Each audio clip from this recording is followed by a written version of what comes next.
저기 저 별이 우리를 인도하다가 저 아기 누운 곳에 머물러섰네. 우리가 고대하던 왕을 찾았네. 저 천사도 하늘에서 노래 부르네.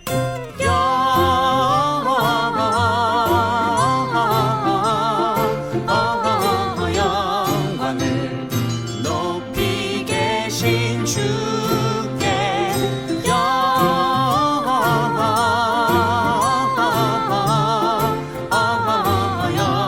영광을 높이 계신 주님께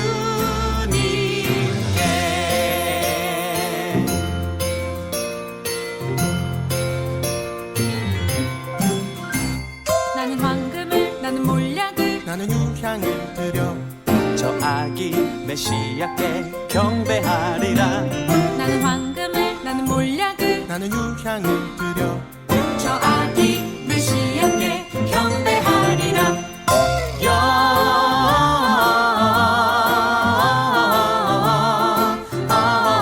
영광을 높이 계신 주께 영광을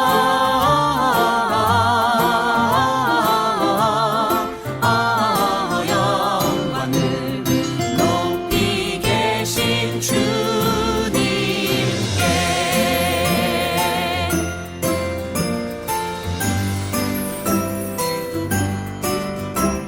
기뻐하라 베들레헴아 너는 잡지 않도다 오늘날 내게서 왕이 났도다 하늘에는 영광이요 땅에는 평화로다.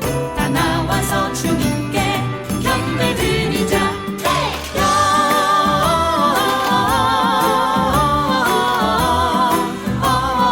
영광을 높이 계신 주께 높이 계신 주께 영광을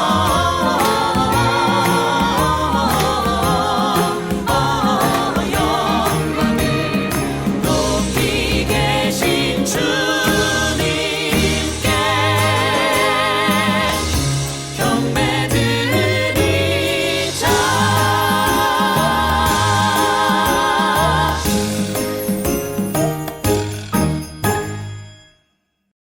성탄이 새벽을 엽니다. 호세야 2장 16절로 23절까지 말씀입니다. 여호와께서 이르시되 그날에 내가 나를 내 남편이라 일컫고 다시는 내 바알이라 일컫지 아니하리라. 내가 바알들의 이름을 그의 입에서 제거하여 다시는 그의 이름을 기억하여 부르는 일이 없게 하리라.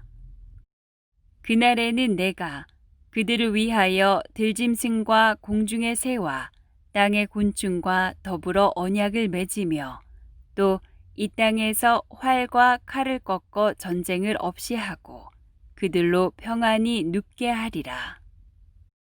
내가 내게 장가들어 영원히 살되 공의와 정의와 은총과 긍휼히 여김으로 내게 장가들며 진실함으로 내게 장가들리니 내가 여호와를 알리라. 여호와께서 이르시되 그날에 내가 응답하리라. 나는 하늘에 응답하고 하늘은 땅에 응답하고 땅은 곡식과 포도주와 기름에 응답하고 또 이것들은 이스라엘에 응답하리라. 내가 나를 위하여 그를 이 땅에 심고 긍휼히 여김을 받지 못하였던 자를 긍휼히 여기며 내 백성 아니었던 자에게 향하여 이르기를 너는 내 백성이라 하리니 그들은 이르기를 주는 내 하나님이시라 하리라 하시니라. 아멘. 성탄은 인류 역사의 새벽을 가져온 사건입니다. 예수님이 오심으로 흑암을 향해 달리던 인류 역사에 새 빛이 임했기 때문입니다. 주님이 오심으로 죽음과 절망의 벽이 깨어지고 생명과 소망의 아침이 밝아왔습니다. 더 이상 죄의 사슬에 끌려다니지 않고 참된 자유와 평강을 누리게 된 것입니다. 이것이 바로 2000년 전 유대 땅 베들레헴에 예수님께서 오신 성탄 사건입니다. 그러나 아무리 성탄의 메시지가 아름답고 위대하다고 할지라도 멀리서만 바라보아서는 아무런 의미가 없습니다.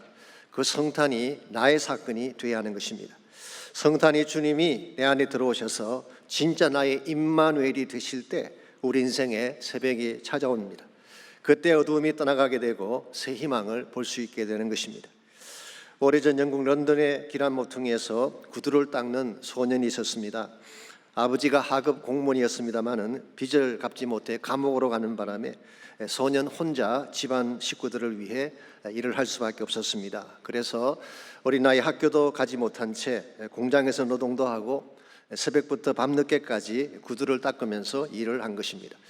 웬만한 사람 같았으면 현실을 원망하며 우울하게 살 법도 한데 그 소년은 그렇지가 않았습니다. 항상 밝은 표정으로 콧노래를 불러가면서 구두를 닦았습니다. 그래서 가끔 손님들이 묻습니다. 넌 이 추운 거리에서 구두를 닦는 것이 그렇게 즐거우냐? 뭐가 너를 그토록 신나게 만드는 것이냐? 그렇게 물으면 소년은 이렇게 답을 합니다. 예수님과 함께 가면 저희 앞날은 밝을 수밖에 없습니다. 그래서 저는 지금 구두를 닦고 있는 것이 아니라 예수님과 함께 희망을 닦고 있습니다. 얼마나 당차고 패기 있는 삶의 자세입니까? 이런 자세로 살았기 때문에 이 소년은 학교 교육도 제대로 받지 못했지만 나중에 영국을 대표하는 작가가 되어서 수많은 작품을 남기게 됩니다.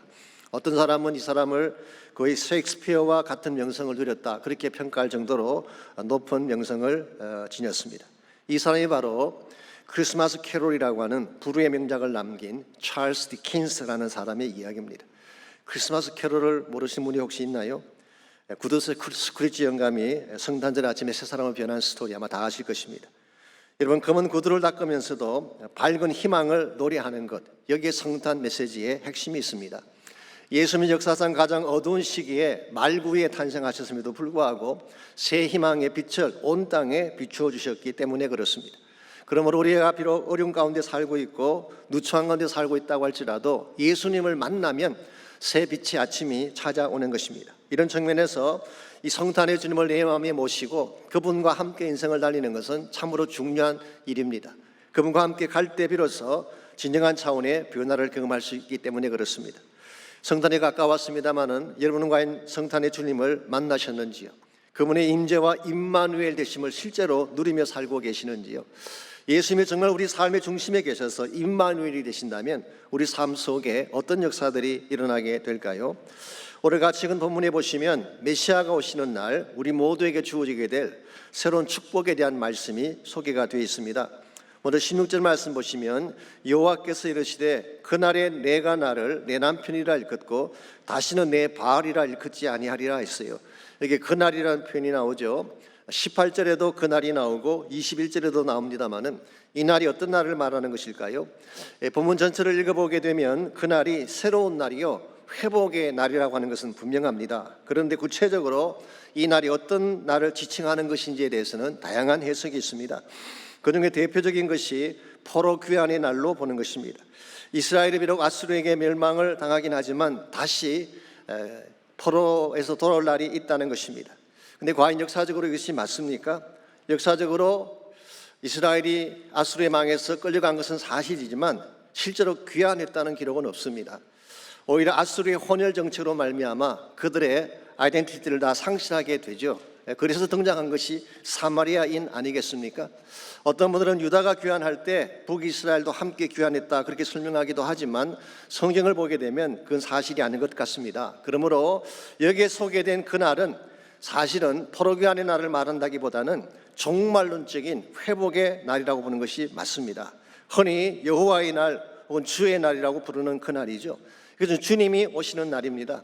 주님이 오시게 되면 두 가지를 행하시는데요. 첫 번째는 회복이고 두 번째는 심판입니다. 하나님 백성에게는 회복을 주시지만 하나님을 대적한 자들은 심판하시는 날이 주의 날이 되는 것입니다. 아모스나 요엘서에 보시게 되면 주의 날에 대한 좀 더 자세한 설명이 나와 있습니다마는 궁극적으로 주의 날이라고 하는 것은 메시아께서 오시는 날을 의미하고 있습니다. 즉 예수님께서 오시는 날이 바로 주의 날인 것입니다. 이것이 지난번 다루었던 1장 11절의 말씀하고도 일치를 합니다. 1장 11절 보시면은 유다 자손과 이스라엘 자손이 함께 모여 한 우두머리를 세운다 그랬잖아요. 그래서 예수님께서 오심으로 말미암아 일어나게 될 하나님 나라 회복을 의미하는 것입니다. 잘 아시겠지만 구약에는 초림과 재림의 구별이 없습니다. 그냥 주의 오심을 한꺼번에 표현하고 있죠. 그러나 신약으로 오게 되면 구별이 되어 있습니다. 나눠서 설명드리자면 예수님은 지금부터 2000년 전에 베들레헴에 탄생하심으로 초림은 성취가 되었습니다. 그러나 가신 그 예수님이 다시 오실 날이 반드시 있죠. 그 날이 바로 재림의 날입니다. 그래서 오늘 본문의 말씀은 전체적으로 메시아 시대에 일어날 사건을 다룬다고 보는 것이 옳습니다. 이와 같은 사실을 염두에 두고 16절을 다시 보시게 되면 그날에 일어나게 될 이 관계성의 큰 변화 하나를 19절에 이렇게 소개를 합니다. 그날에는 하나님을 내 남편이라 일컫고 내 바알이라고 일컫지 아니하리라. 이렇게 바알이라고 하는 것은 우상의 이름이기도 하지만 원래 그 말의 뜻은 주인, 마스터라고 하는 뜻입니다. 즉 바알이라고 하는 것은 주종 관계를 말하는 것입니다. 두려움 때문에 섬기는 대상이요 반대급부 때문에 따르는 대상이 바알입니다. 마치 북한 사람들이 김정은이가 좋아서 박수를 치는 것이 아니라 죽지 않기 위해 열광해야 되는 것처럼 이것은 인격적인 관계가 아닌 것입니다. 사실 그동안 이스라엘 백성은 이런 관계로 바알과 함께했기 때문에 그들은 노예처럼 끌려다니면서 많은 것들을 착취당하고 오히려 패망을 향해 달리게 된 것입니다. 이것이 지금까지 그들의 모습이었는데 그날이 오면 주님이 오시게 되면 하나님을 나의 남편이라고 부르게 된다고 말씀합니다. 하나님을 나의 남편으로 부른다는 말이 강조하는 바가 무엇일까요? 사실 요즘은 남편의 위상이 워낙 땅에 떨어져서 이 말씀이 마음에 와닿지 않은 분도 계실지 모르겠어요. 저희 교회는 그런 분이 거의 안 계신 줄 알고 있습니다만은 요즘 세태를 보면 남편 알기를 우습게 알고 흑살이 껍데기 치고 하는 그런 사람들이 참 많습니다. 그래서 어떤 목사님은 결혼 주례할 때 신부에게 이렇게 말씀을 한대요. 남자는 선교지다. 처음부터 그렇게 알고 살아야지 끝까지 잘 살 수 있다. 이 남자는 선교지다. 참 기가 막힌 표현이 아닐 수가 없습니다. 이게 무슨 말인지 아시겠습니까? 제가 조금 더 설명을 드리자면요, 선교지에 가면 첫째로 말이 안 통합니다. 남자분들하고는 말이 안 통해요. 도무지 말귀를 못 알아듣는 것입니다. 그래서 마켓에 가서 바나나 한 개하고 우유 사오라 그러면은 바나나 우유 사오는 남편이 생각보다 많다고 합니다. 말귀를 못 알아들어요. 둘째는 문화가 다릅니다. 여자분들과 남자분들은 노는 문화가 다르죠. 남자들은 주로 TV를 보든지 오목을 뜨든지 심지어 게임하다가 아이들하고 싸우든지 그렇게 하는데 이와 같은 문화를 여자분들이 어떻게 다 이해하겠어요? 세 번째로 선교지는 사명입니다. 그러므로 잘났건 못났건 사명감 갖고 살아야 된다. 이런 주례였습니다. 물론 현실의 남편은 이와 같이 좀 부족하고 모자란지 모르지만 오늘 본문에 소개되는 남편은 다른 케이스입니다. 이것은 사랑의 대상이다 그런 뜻이에요. 가장 가까운 사랑의 관계를 맺는 사람이 남편이죠. 그래서 신약 성경을 보게 되면 예수님과 우리 관계를 신랑과 신부의 관계로 설정을 했습니다. 이 말은 가장 intimate relationship, 한 몸 관계를 말하는 것입니다. 모든 것을 나누고 모든 것을 공유할 수 있는 그가 내 안에 내가 그 안에 있는 관계, I in Christ 혹은 Christ in me, 바울의 표현을 빌리자면은 내가 그리스도 안이고 그리스도가 내 안에 있는 뗄래야 뗄 수 없는 불과 불의 관계, 이게 바로 그날에 하나님과 우리가 맺게 될 관계다 그런 뜻입니다. 오늘 하나님이 우리 안에 오셔서 이와 같이 남편된 관계를 회복하고 우리와 한 몸 된 관계를 형성하게 되면 얼마나 많은 역사들이 일어나는지 아십니까? 그때 진짜 하나님 사회적 기적들이 일어나는 것입니다. 하나님의 사랑을 알게 되는 것이고 정말 내가 살아야 될 바른 이치와 가치를 찾게 되는 것입니다. 저는 여기에 성탄 사건이 주는 대단히 중요한 의미가 있지 않는가 생각을 합니다. 성탄은 하나님이 인간이 되셔서 우리의 신랑 되신 사건이라고 할 수가 있습니다.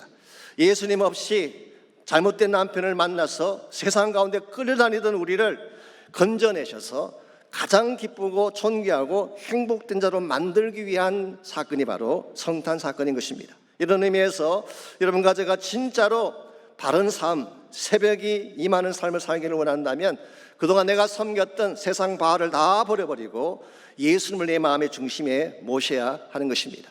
주님이 내 마음의 중심에 계셔서 나의 임마누엘이 되셔서 나와 함께 동행하게 되면 어떤 축복이 우리에게 열려지게 될까요? 오늘 같이 봉독한 본문에 보시면은 그날에 하나님이 우리 남편이 되시면 일어나게 될 세 가지 차원의 축복이 오늘 본문에 소개가 되어 있습니다. 첫 번째로 주님이 내 삶의 중심에 계시게 되면 평화의 도래를 볼 수 있게 되는 것입니다. 참된 평화를 보는 축복이죠. 평화라고 하는 것은 인간이 만들 수 있는 것이 아닙니다. 하나님만이 만들 수 있는 것입니다. 특별히 예수님께서 이 땅에 오셔야만 진정한 차원의 평화가 회복됩니다. 18절 말씀 보시면은 이 평화가 어떤 평화인지를 오늘 18절이 이렇게 소개하고 있습니다. 그날에는 내가 그들을 위하여 들짐승과 공중의 새와 땅의 곤충과 더불어 언약을 맺으며 또 이 땅에서 활과 칼을 꺾어 전쟁을 없이 하고 그들로 평안히 눕게 하리라고 했어요. 자, 그날에 오게 되면 하나님이 행하실 놀라운 평화가 있는데요, 오늘 보면은 두 가지 차원을 말하고 있습니다. 모든 짐승들과 곤충들, 즉 자연 만물들이 평화를 이루게 될 것이다. 두 번째는 활과 칼을 꺾어서 전쟁을 없게 하는 평화를 말씀하고 있습니다. 그러므로 오늘 본문이 말하는 평화는 일반적으로 생각하는 평화는 다른 것입니다. 흔히 유엔이나 나토나 미국이 말하는 평화와는 다른 차원이에요. 이거는 예수님이 아니면, 메시아가 아니면 행할 수 없는 하나님 컨셉의 평화를 오늘 성경이 소개하고 있는 것입니다. 자, 왜 메시아가 오셔야만 참된 평화가 일어날 수가 있을까요? 우리 인류에게 주어진 모든 문제의 근본이 죄에 있기 때문에 그렇습니다. 죄 문제를 풀어야만 참된 평화가 오는 것입니다. 사실 온 천지 만물이 황폐하게 변하고 모든 피조물들이 적대적인 관계가 된 것이 무엇 때문인지 아십니까? 인간이 범죄했기 때문이에요. 인간이 범죄하는 순간 땅이 황폐하게 되고 서로 적대적인 관계가 되어서 약육강식의 세계가 만들어지게 된 것입니다. 이와 같았던 깨어진 평화를 이사야 11장 6절에서 9절을 보게 되면 메시아께서 오시면 회복할 것을 말씀하고 있어요. 적대관계에 있던 모든 지심들이 화평할 것을 설명했습니다. 이리와 어린 양이 함께 놀고 송아지가 어린 사자와 함께 눕는, 그러므로 이것은 사실 우리가 일반적으로 생각할 수 있는 평화가 아니에요. 메시아께서만 할 수 있는 평화의 내용이라고 할 수가 있습니다. 뿐만 아니라 인류의 전쟁이 일어나게 된 것도 죄악 때문입니다. 창세기 11장을 보시게 되면 바벨탑 사건 이후에 인간이 열방으로 나누어지게 되면서 자기 땅을 확보하다 보니까 전쟁이 필연적으로 일어나게 된 것입니다. 그러므로 천지자연 만물을 평화롭게 회복을 하고 우리 안에 있던 모든 이 갈등들을 다 치료해서 참된 평화를 주려면 예수님 외에는 방법이 없는 것입니다. 예수님이 십자가를 통하여서 죄를 처리하심으로 오늘 여러분과 저에게 주신 축복이 평화의 축복입니다. 그래서 에베소서 2장 14절을 보면 사도 바울은 이렇게 설명합니다. 그는 우리의 화평이신지라 원수된 것 중간에 막힌 담을 다 허무셨다, 그렇게 말씀하셨어요. 중간에 막힌 담이 뭘까요? 원수된 관계가 무엇일까요? 천지자연 만물과 인간 사이의 모든 깨어진 관계들, 이 모든 깨어진 관계를 예수님께서 다 허물어 버리시고 He is our peace, 그가 우리의 화평이 되신다. 본문을 자세히 보시게 되면요, 예수님은 단순히 페이스메이커가 아닙니다. 평화를 만드는 분이 아니라 그분 자체가 평화예요. He is our peace. 그러므로 예수님을 만날 때까지는 우리 심령 가운데 참된 평화를 누릴 수가 없는 것입니다. 사실은 예수님께서 이 땅에 오셨을 때에 그 당시 그 세상에는 두 가지 종류의 평화가 존재했습니다. 첫 번째가 팍스라는 평화. 이 팍스라는 말은 라틴 말입니다. 이것은 로마 사람들이 추구했던 평화죠. 그래서 흔히 팍스 로마나라는 말을 아십니까? 팍스 로마나. 이것은 로마 황제 아우구스티누스 이후로 약 200년 동안 지속된 로마의 평화를 말하는 것입니다. 그런데 이와 같은 평화는 칼과 무력으로 만든 억지 평화입니다. 이것은 참된 평화라고 말할 수가 없어요. 그래서 예수님께서 오실 당시에 팍스 로마나가 있었고요, 두 번째 평화가 샬롬이라는 평화가 있었습니다. 물론 이것은 히브리 사람들의 컨셉이기도 하지만 우리 마음속에 주어진 평화, 영적으로 하나님과 하나 되어져서 주어지게 되는 평화, 이것을 샬롬이라고 설명을 했고, 이 샬롬이 바로 예수님께서 주시는 평화인 것입니다. 무력을 통해 주어진 평화는 사실은 가짜 평화입니다. 상대를 눌러서 만든 억지 평화이기 때문에 언제 깨어질지 모르는 것입니다. 그래서 저는 개인적으로 팍스 아메리카라는 단어를 좋아하지 않습니다. 미국 분들은 참 좋아하는지 모르지만 팍스 아메리카, 미국이 강대국이 되고 많은 군사력을 갖게 되면 온 세계 평화를 유지하게 할 수 있다. 그것이 과연 가능할까요? 저는 거기에 동의하고 싶지가 않습니다. 그래서 오래전에 노벨 평화상을 수상했던 지미 카터 대통령이 했던 유명한 말이 있죠.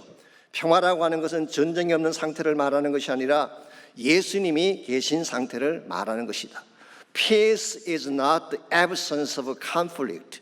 이 전쟁과 다툼이 없는 것이 평화가 아니라 but the presence of Jesus Christ. 예수 그리스도께서 계셔야지 참된 평화다. 저는 참으로 귀한 말씀이라고 생각합니다. 외적으로 보이는 전쟁이 전부가 아니라 우리 내면 속에 있는 모든 것들이 아름답게 잘 회복이 돼야지 참 평화를 누릴 수 있다, 그런 뜻이에요. 솔직히 우리 삶의 내용들을 보게 되면요, 좋은 환경에 살고 잘 먹고 잘 사는 것처럼 보이지만 실상 상한 마음으로 사는 분들이 많이 계십니다.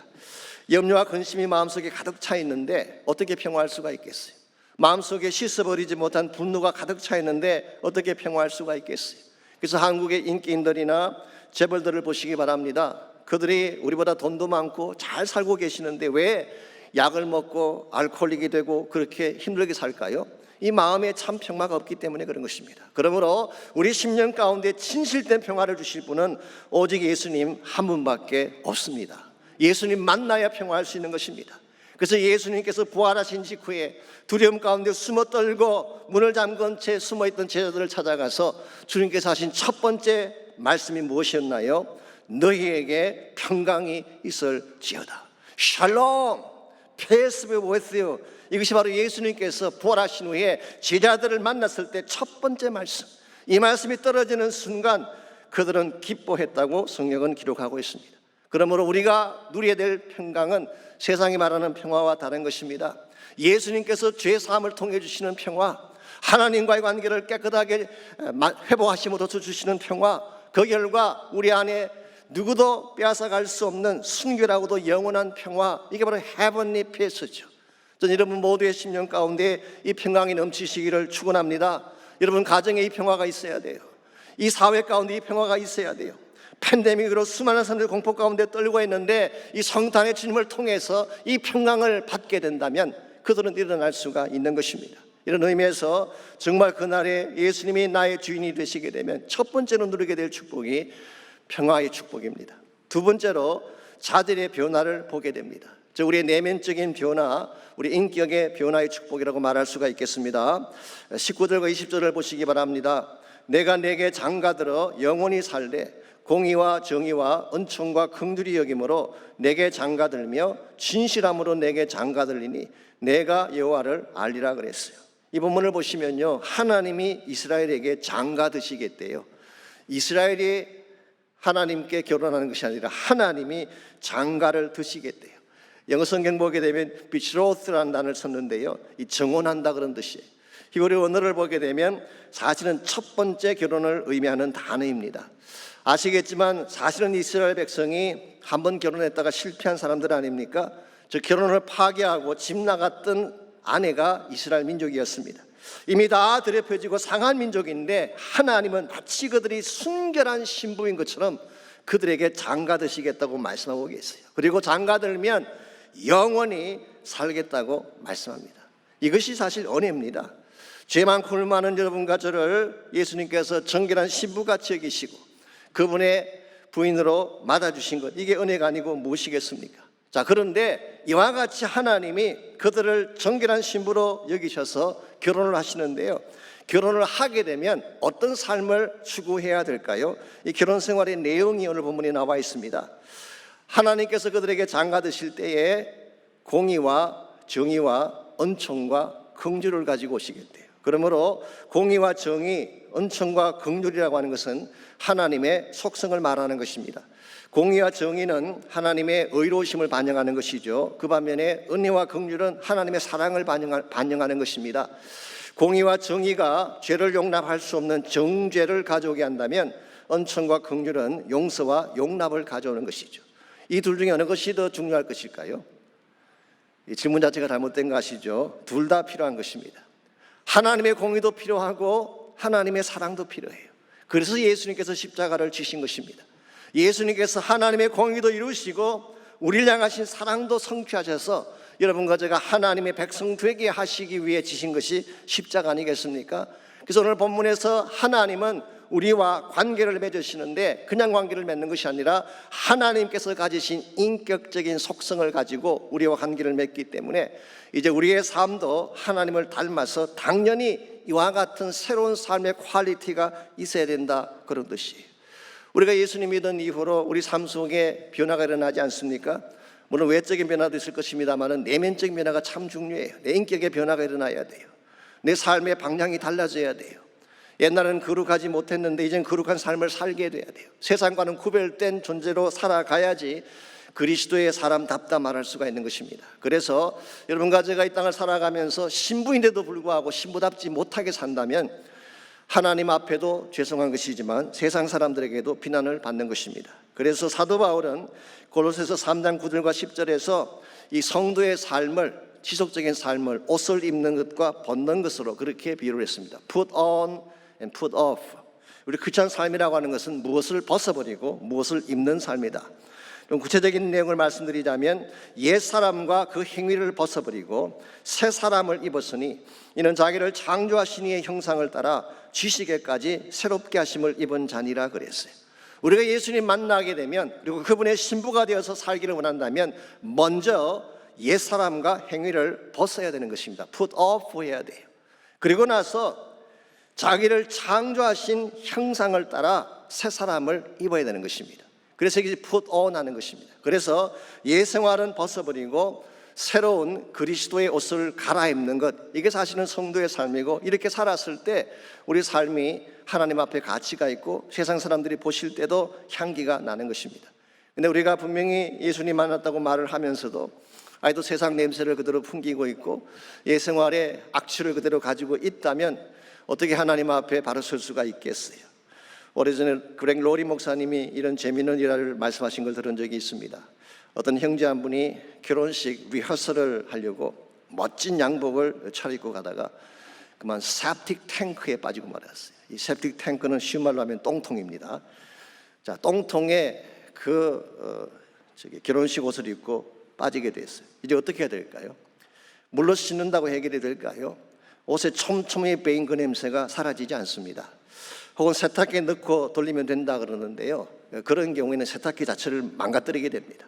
제일 좋은 방법이 뭘까요? 빨리 그 옷을 벗어버리고 새 옷을 사서 입는 것입니다. 그렉 로리는 이것을 성결의 삶이라고 불렀습니다. 오늘 우리에게 주어진 옛 성품이라고 하는 것은 그냥 지워지지 않아요. 우리가 노력한다고 냄새가 사라지는 것은 아닙니다. 우리가 이와 같은 잘못된 옛 생활을 가졌을 때는 빨리 예수님께 나아가서 십자가 앞에 죄를 자백해버리고 성령의 새롭게 하심을 입어야지 우리 삶 속에 새로운 인격이 형성되어지고 새로운 삶의 열매가 나타나게 되는 것입니다. 자, 우리가 사는 시대가 참 부당하기도 하고 불의하다고도 말할 수 있는 시대를 살고 있지 않습니까? 그래서 우리는 이 세대를 탓하기도 하고 원망하기도 하는데요, 이 하나님의 백성들이 이 세상을 탓하기 전에 먼저 확인해야 될 것이 있습니다. 과연 내 안에는 세상을 탓할 만큼 공의가 있는가? 내 안에는 세상을 탓할 만큼 바른 사랑과 진실됨이 있는가 확인해 봐야 돼요. 우리 안에 이와 같은 영적 자질을 가지지 못한 상태에서 세상을 탓하고 세상을 이기려고 한다면 있을 수가 없는 것입니다. 그러므로 여러분과 제가 정말 예수님 신부답게 아름답게 살기를 원하신다면 과거의 모든 잘못된 관행들을 십자가 앞에 다 토해내고 성령으로 새롭게 되시기를 바랍니다. 그래야지 성령 안에서 새 삶을 추구해 나갈 수가 있는 것입니다. 이와 같이 하나님 우리의 남편이 되셔서 임마누엘 되시게 되면 1차적으로 우리 안에 샬롬의 축복이 주어집니다. 두 번째로 예수님이 우리 안에 함께 거주하시면서 임마누엘을 사시게 되면 그리스도의 성품이 우리를 통해 나타나는 성화의 축복을 누리게 되는 것입니다. 마지막 세 번째로 임마누엘의 주님이 우리 안에 오시게 되면 하늘의 응답을 볼 수 있게 됩니다. 하늘에서 쏟아지는 응답. 21절과 22절을 보겠습니다. 여호와께서 이르시되 그날에 내가 응답하리라. 나는 하늘에 응답하고 하늘은 땅에 응답하고 땅은 곡식과 포도주와 기름에 응답하고 또 이것들은 이스라엘에 응답하리라 그랬어요. 여기 응답한다는 단어가 나오는데요, 히브리 말로 아나라는 이 단어가 듣고 답을 준다, listen and respond to it, 들은 후에 그게 합당한 답을 준다 그런 뜻이에요. 그러므로 이 단어가 사용된 가장 보편적인 케이스는 기도 응답의 경우입니다. 하나님은 우리가 기도하게 되면 그에 대해서 답을 주시는 하나님, 그런 뜻이에요. 그런데 이와 같이 하나님이 우리에게 답을 주시려면 뭐가 먼저 전제되어야 될까요? 하나님과의 관계가 바로 되어야 되는 것입니다. 하나님과의 관계가 바로 되었을 때 하나님께 나가서 기도하면 하나님이 응답 주시는 것이지, 관계가 깨어져 있으면 응답도 멈추게 되는 것입니다. 사실 이스라엘 백성이 그동안에 무수히 많은 문제를 가지고 탄식을 했음에도 불구하고 해결되지 않은 이유가 여기 있습니다. 하나님과의 관계가 단절된 가운데에 바르게 가서 계속 간구하는 그 사람들에게 하나님 어떻게 응답하시겠어요? 그랬는데 오늘 본문을 보니까 주의 날에는 하나님이 다시 그 관계를 회복하고, 즉 남편의 관계로 돌아와서 그들이 무엇을 호소하면 응답하시겠다고 말씀하고 계십니다. 나는 하늘에 응답하고 하늘은 땅에, 땅은 농작물에, 그리고 모든 열매는 이스라엘에게 주어지게 된다. 이것이 바로 하나님께로 돌아왔을 때에 이스라엘 백성이 누릴 수 있는 큰 축복의 내용이라고 할 수가 있습니다. 여러분, 축복이라고 하는 것은 위로부터 내리는 것입니다. 하나님께서 하늘을 여실 때 축복이 우리에게 내리는 것이지, 하늘이 닫혀 있으면요 아무리 노력해도 축복이 임할 수가 없는 것입니다. 그러므로 오늘 우리의 힘과 능력 가지고 살려고 바둥거릴 것이 아니라 하나님께 나가서 간구하면은 하나님이 하늘 문을 여시고 우리에게 필요한 능력을 쏟아부어 주시는 것입니다. 다시 교회라고 하는 것도 마찬가지입니다. 교회가 부흥되고 변화되기를 원하는데요, 우리가 노력한다고 되든가요? 안 됩니다. 기도하게 되면 하나님이 하늘 문을 여시는 순간 부흥이 일어나는 것입니다. 새로운 변화가 일어나는 것입니다. 우리의 모든 어둠이 종식되어지고 새 삶이 시작되는 것입니다. 이런 면에서 여러분에게 문제가 있다면 부르짖으시기를 바랍니다. 간구하시기를 바랍니다.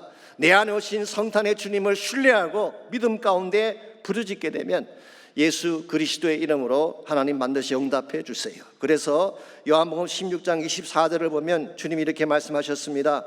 지금까지는 너희가 내 이름으로 아무것도 구하지 아니하였으나 구하라, 그리하면 받으리니 너희 기쁨이 충만하리라고 했어요. 지금까지는 나의 이름으로 간구하지 않았는데, 내 이름이 무엇인지를 알지 못했고 나를 만나지 못했기 때문에 나의 이름으로 간구하지 않았는데, 이제부터 내 이름으로 구하라. 그럼 내가 반드시 응답하겠고 그 결과 너희들의 기쁨이 충만하게 되리라고 약속해 주셨어요. 그러므로 혹시 여러분 가운데에 구하지 않은 채 혼자 힘으로 살려고 바둥거린 분이 혹시 계신다면 이제부터 구하시기 바랍니다. 나사렛 예수 이름으로 선포하며 기도하시기를 바랍니다. 그때 하나님께서 내 모든 문제를 처리해 주시고 축복의 새벽을 열어주시는 것입니다. 그러나 우리가 여기서 멈춰서는 안 됩니다. 우리가 우리 개인적인 어떤 니드나 우리의 필요를 위해 하나님께 간구하고 하늘이 열림으로 말미암아 나의 축복이 넘쳐나게 되는 것, 이것이 우리의 기도로 끝나서는 안 돼요. 또 한 가지 중요한 기도가 있는데요, 그 기도가 바로 하나님 나라의 복음을 위한 기도입니다. 이 기도를 드려야지 참된 차원에서 성탄의 비전이 이루어지고 하나님 나라의 영광이 회복되어지는 것입니다. 그래서 오늘 본문의 마지막 절은 23절을 보시기 바랍니다. 23절, 내가 나를 위하여 그를 이 땅에 심고 긍휼히 여김을 받지 못하였던 자를 긍휼히 여기며 내 백성 아니었던 자에게 향하여 이르기를 너는 내 백성이라 하리니 그들은 이르기를 주는 내 하나님이시라 하리라 하시니라. 여기 보게 되면 하나님께서 하늘문을 여시고 단비를 쏟아주신다고 약속하셨는데요, 이 단비를 쏟아주시는 이유가 잘 나와 있습니다. 내가 그를 이 땅에 심기 위해서라고 말씀하고 있어요. 자, 여기서 그가 누구를 말할까요? 그를 이 땅에 심는다 그랬는데 영어 성경은 사실 그녀라고 했어요. 그녀. 그러므로 이스라엘 나라를 말하는 것입니다. 이스라엘 나라, 혹은 오늘 본문에서는 이스라엘이라고 표현을 했는데요, 이스라엘이 바로 이스라엘 나라를 상징하는 단어이죠. 이스라엘 이런 뜻이 뭔가요? 지난번 설교 때 말씀드렸습니다. 이중적이라고. 하나는 흩어신다, 심판의 의미가 있고, 또 하나는 심으신다는 의미가 있다고 했습니다. 자, 오늘 본문을 다시 보시게 되면 하나님께서 그들의 죄악 때문에 흩어졌던 이스라엘을 다시 모으셔서 다시 심으시겠다는 것입니다. 다시 심으시게 되면 놀라운 열매가 다시 그 땅에 열리기 시작하는데, 그 열매가 뭐냐? 긍휼히 여김 받지 못했던 자들이 긍휼히 여김을 받고 내 백성 아니라고 한 그 백성을 내 백성이라고 부르게 되는 열매를 말합니다. 이게 실제로 무엇을 의미하는 것일까요? 이것은 장초 예수님께서 오시게 되면 메시아 시대에 일어나게 될 하나님 나라 운동을 말하는 것입니다. Kingdom Movement. 예수님께서 오심으로 말미암아 흩어진 수많은 백성들이 하나님께로 돌아오게 되고, 사실은 더 정확히 말씀드리면 오순절 성령이 오심으로 흩어진 모든 열방들을 다 모신 후에 그들을 각자 스스로 보내서 교회가 개척되게 하고 복음이 전파되게 하고 하나님 나라 운동이 시작되게 하지 않았습니까? 그러므로 오늘 본문의 말씀은 그 비전을 말하는 것입니다. 그렇기 때문에 사도 바울은 로마서 9장 25절 26절에서 오늘 본문의 말씀을 있는 그대로 인용하면서 이 말씀이야말로 이방 선교에 대한 성취라고 말씀을 하셨어요. 그러므로 오늘 본문에서 하나님이 하늘을 여시는데, 하늘을 여시고 단비를 쏟아주시는데, 이 단비는 단순히 우리의 땅의 식물을 위한 단비라기보다는 마지막 시대의 선교를 위해 부어주시는 성령의 단비라고 할 수가 있습니다. 오늘 여러분과 제가 기도해야 될 중요한 기도 제목이 여기 있습니다. 나의 니들을 위한 기도도 해야 되고 나의 문제를 해결하기 위한 기도도 해야 되겠지만, 마지막 시대에 정말 우리가 성탄의 의미를 바로 안다면 성령의 단비를 구해야 합니다. 하나님께서 하늘문을 여시고 다시 성령이 임하게 하시고 복음이 쏟아지게 하셔서 하나님의 나라 운동이 시작되게 해주십시오. 저는 이것이야말로 진정한 성탄의 의미가 아닌가 생각합니다. 예수님께서 이 땅에 오신 목적은 암흑 가운데 신음하는 인류에게 새 빛을 주기 위해 오셨잖아요. 그러므로 성탄의 진실로 성탄되기를 원한다면 이 소식을 알지 못한 가운데 지금도 어둠의 권세 가운데 신음하며 죽어가는 수많은 영혼들에게, 수많은 나라 수많은 족속들에게 이 예수의 빛을 전가하는 사명을 감당해야지 진실로 성탄을 바로 이해한 것이고 하나님이 영광 받으시는 성탄이라고 할 수가 있습니다. 이런 면에서 저희 교회가 성탄의 계절을 맞이하면서 라팀은 선교를 위한 새벽 기도를 갖고 해외 선교사님들을 위해 기도하는 것은 너무나 귀하고 아름다운 것입니다. 우리가 하나님의 나라를 먼저 구하고 그 축복을 먼저 구하게 되면 우리에게 필요한 다른 것은 다 채워주시는 것입니다. 그때 진정한 차원의 기적이 우리 삶 속에 일어나는 것입니다. 지금은 세상을 떠나셨습니다마는 베네수엘라 카라카스에서 사역하시는 박성주 목사님, 아마 여러분 가운데 많은 분들은 모르실 거예요. 저희 교회에서 사역을 하시다가 베네수엘라 떠나신 참 좋은 선교사님이셨습니다. 이번에 거기서 선교 사역을 참 많이 하셨는데, 원주민 선교를 많이 하셨는데요, 한 번은 하나님의 음성을 듣고 아마존 안에 있는 한 지역을 선택을 해서 원주민 교회 2개를 개척하기로 결정을 했습니다. 그리고 그곳 주민들에게 교회당도 지어주고 사역자도 파송하겠다고 약속까지 하고 왔어요. 그랬는데 베네수엘라가 국내 정치 혼란으로 갑자기 경제가 바닥을 치게 됐습니다. 이건 몇 년 전 이야기입니다. 지금은 더 월사하게 됐지만 몇 년 전 이야기인데요, 자연히 교회 재정이 힘들어지게 되고 교회가 추진하려고 했던 모든 사역들을 다 중단할 수밖에 없었어요. 그때 한 가지 이슈가 등장했습니다. 자, 그렇다면 아마존 선교지에 교회당 지어주겠다는 약속을 했는데 이것도 취소해야 되는가? 그래서 이 문제를 놓고 교회 내에서 논의가 시작됐습니다. 자, 저희 교회 같으면 무엇을 했을까요? 이와 같은 때에 돈은 없고 해야 될 일은 있을 경우에 기도죠. 당연히 기도죠. 카라카스 교회도 그렇게 했습니다. 비록 그들 손에 들고 있는 재정은 없었지만 선교를 먼저 하기로 결정을 하고 온 성도가 기도하기 시작했어요. 목사님도 물론 기도하셨겠죠. 하루는 목사님 앞으로 전화 통화가 걸려왔는데요, 북가주에 살고 있는 어느 집사님이 우연히 남미에 여행을 왔다가 사실 비행기를 갈아타기 위해 카라카스에 내렸는데요, 연결편이 없어서 하룻밤을 그곳에서 지나고 가는 그런 케이스가 됐습니다. 그래서 원래 계획은 없었지만 그곳에 한국 교회가 있다는 말을 듣고 교회 방문도 하고 한국 음식도 먹고 싶어서 목사님 앞으로 전화를 한 것입니다. 그래서 목사님께서 만나서 식사도 같이 하고 교제하던 중에 아마존 지역의 개척교회에 대한 이야기를 하게 됐어요. 그 말을 들은 그 집사님이 이런 제안을 했습니다. 사실은 자신이 북가주에 있는 어떤 한인 그 합창단의 멤버인데 그 합창단이 1년에 한 번씩 타이틀을 붙여서 음악제를 한다는 것입니다. 그러면서 제안을 하기를 이번 겨울에 갖는 이 음악제는 아마존 교회 개척을 위한 음악제라고 타이틀을 붙이고 자발적으로 헌금을 하게 하면 어떻겠느냐. 뭐 확실한 건 아니지만 그래도 안 한 것보다는 좋으니까 오케이라고 답을 했습니다. 그리고 사실은 그것을 잊어버리고 몇 개월이 지나갔대요. 어느 날 밤인데 박성주 목사님이 이 건축 비용이 적힌 계약서를 앞에 놓고 하나님께 기도를 하고 있었어요. 돈이 없는데 일은 해야 되니까. 근데 기도가 끝나자마자 전화가 걸려왔는데요, 바로 북가주의 그 집사님이 전화를 하셨어요. 음악제를 무사히 마치고 모아진 수익금 전액을 다 헌금으로 보내드립니다. 그런 메시지였어요. 근데 놀라운 사실이 무엇인지 아십니까? 그 집사님이 액수를 말씀하셨는데요, 박 목사님 표현을 제가 그대로 빌리면 온몸에 전율이 흐르는 것 같았대요. 왜냐하면 건축계약에 필요한 금액과 보내주겠다는 금액이 단 1불 하나 틀리지 않고 똑같은 금액이었어요. 어떻게 이런 일이 가능할까요? 박 목사님이 한 번도 그 집사님에게 얼마가 필요하다는 말을 한 적이 없습니다. 그리고 설사 액수를 밝혔다고 하더라도 그 음악회에 모인 사람이 1000명이 넘는데요, 그 한인들이 서로 약속을 한 것도 아니고 자발적으로 헌금을 했는데 어떻게 그 액수가 exactly same amount가 될 수가 있겠어요? 하나님이 아니면 하실 수 없는 일이에요. 우연 같아 보이지만 사실은 하나님의 뜻을 위해 기도하게 되면 하나님이 이렇게 응답하시는 것입니다. 저는 동일한 기적이 우리 삶 가운데도 나타날 수 있다고 믿습니다. 여러분이 정말 그 나라와 그 일을 먼저 구하시고 하나님의 뜻을 먼저 위에 순종하게 되면 우리에게 필요한 모든 축복 더하여 주시는 것입니다. 하나님의 능력에는 한계가 없습니다. 하나님의 하늘문을 여시면 모든 것이 다 이루어지게 되고 채워지게 되는 것입니다. 이런 의미에서 우리의 삶의 현실은 참 답답하고 힘들긴 하지만 하늘 문을 여실 수 있는 그분에게 나가셔서 기도하고 부르짖으시기를 바랍니다. 염려하기보다는 기도하면 하나님이 응답하실 것이고, 응답하게 되면 하나님 사회적 기적들이 곳곳에서 일어나게 되는 것입니다. 사랑하는 성도 여러분, 지금 우리가 겪고 있는 이 현실은 참으로 어둡습니다. LA 카운티 안에서만 확진자가 하루에 2만 명이 넘게 나온다고 하지 않습니까? 이전 병원의 중환자실 가용률이 거의 제로 상태로 내려갔다고 합니다. 그럼에도 불구하고 아직 최악은 오지 않았대요. The worst is yet to come. 아직 더 악한 일이 찾아올 수도 있다는 것입니다. 이와 같은 때에 여러분이 할 수 있는 일이 뭘까요?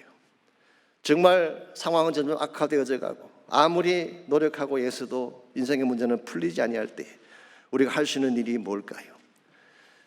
이 모든 것을 가능케 하실 성탄의 주님 앞에 나가셔서 기도하는 것입니다. 사랑하는 성도 여러분, 삶의 정황이 어둡다고 하는 것은 빛이 가까이 왔다는 것을 의미합니다. 밤이 깊으면 새벽이 가까웠다는 증거가 되지 않습니까? 그러므로 어두운 때일수록 여러분 더 주께로 나가시기를 바라고, 힘든 때일수록 기도하며 찬양하시기를 바랍니다. 예수는 여러분과 저에게 새벽을 주시기 위해서 오셨어요. 암흑을 깨뜨리고 절망을 깨뜨리고 우리의 불가능을 깨뜨리고 하나님만이 하실 수 있는 능력을 보여주시기 위해서 예수님이 이 땅에 오신 것입니다. 이 성탄이 참으로 여러분과 저를 위한 사건이라는 것을 바로 안다면 우리는 그냥 있을 수가 없습니다. 오신 예수를 찬양해야 되고 그분의 이름을 높여야 되고 그분이 우리에게 남겨주신 비전과 사명을 감당해 나가야 되는 것입니다. 이런 면에서 오늘 아침 우리 모두가 함께 기도하며 헌신할 때 먼저 이 성탄의 주님이 나의 임마누엘이 되게 달라고 기도하시기 바랍니다. 예수를 여러분 마음 밖에 내세워 놓지 마시고 여러분 마음속으로 모셔드려서 임마누엘 삼으시기를 바랍니다. 그분이 나의 사랑이 되고 그분만이 나의 진정한 주인이 되기 시작할 때에 우리 인생 속에 진정한 변화가 일어날 수 있기 때문에, 혹시 인생의 밤을 통과하는 분이 있다면 예수님께서 여러분의 인생의 새벽을 가져오심을 믿고 하나님께 나가셔서 간구하시기를 바랍니다. 그리고 온 세상이 지금 어둡습니다. 온 땅이 예수의 이름을 지우고 성탄의 이름을 지우려고 노력하는 시대인데 여러분과 저는 그럴 수가 없습니다. 이 성탄의 주님을 찬양해야 됩니다. 경배해야 됩니다. 힘들고 어려운 때일수록 성탄만이 우리의 소망임을 선포하며 거룩한 예수 그리스도의 이름을 향하여 담대하게 나아가야 됩니다. 거룩한 밤 별빛이 찬란한데 거룩하신 우리 주 나셨네.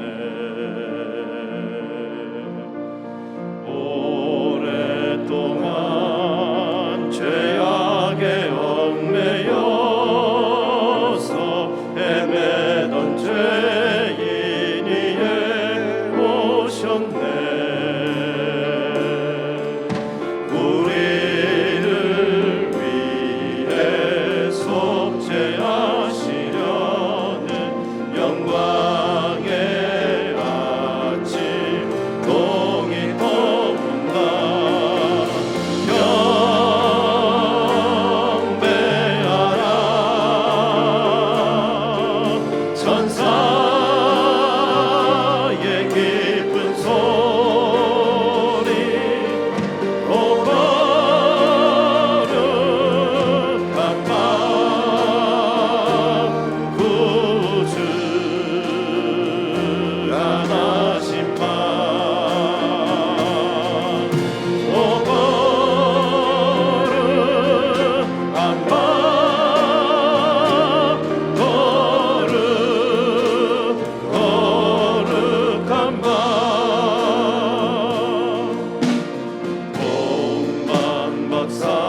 밭을 부르시니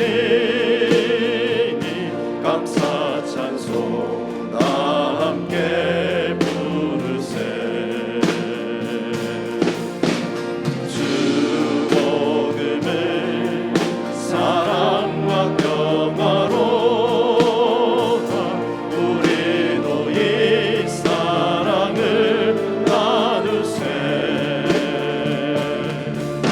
영광의 찬송 함께 부르면서 거룩한 주의 이름 높이세 경배하라 천사의 기쁜 소리 오 거룩한 밤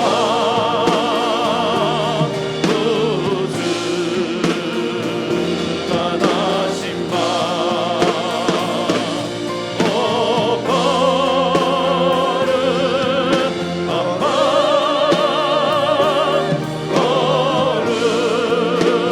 거룩한 밤 말씀이 육신이 되어 우리 가운데 거하심에 우리가 그 영광을 보니 아버지의 영광이요 독생자 영광이라고 말씀하신 주님, 진리와 영광으로 충만한 그 예수 그리스도를 우리의 구주로 이 땅에 보내어주시고 그분 때문에 새 소망 갖게 하시고 새 생명 갖고 살게 하신 것을 감사합니다. 사랑하는 주의 백성들마다 이번 성탄을 맞이해서 각 가정에 평화의 주님 임재하여 주시고 하늘의 영광된 임재가 그들 가운데 나타나서 힘들지만 주님 바라보는 가운데 승리하게 도와주시고 주의 비전을 보게 하시고 그 나라의 꿈을 꿀 수 있는 아름다운 역사들이 각 가정마다 일어나게 하여 주시옵소서. 이 시간 우리 구주 예수 그리스도의 은혜와 아버지 하나님의 무한하신 사랑과 성령님의 충만한 임재하심이 주 앞에 나와 전심을 다해 예배하는 사랑하는 주의 백성들, 또 각 가정에서 온라인으로 예배하는 모든 사랑하는 주의 백성들, 그들의 가정과 삶의 터전과 자녀들과 자손들 위해 이제로부터 항상 함께하여 주시기를 우리 주님 예수님의 이름으로 간절히 축원하옵나이다. 아멘.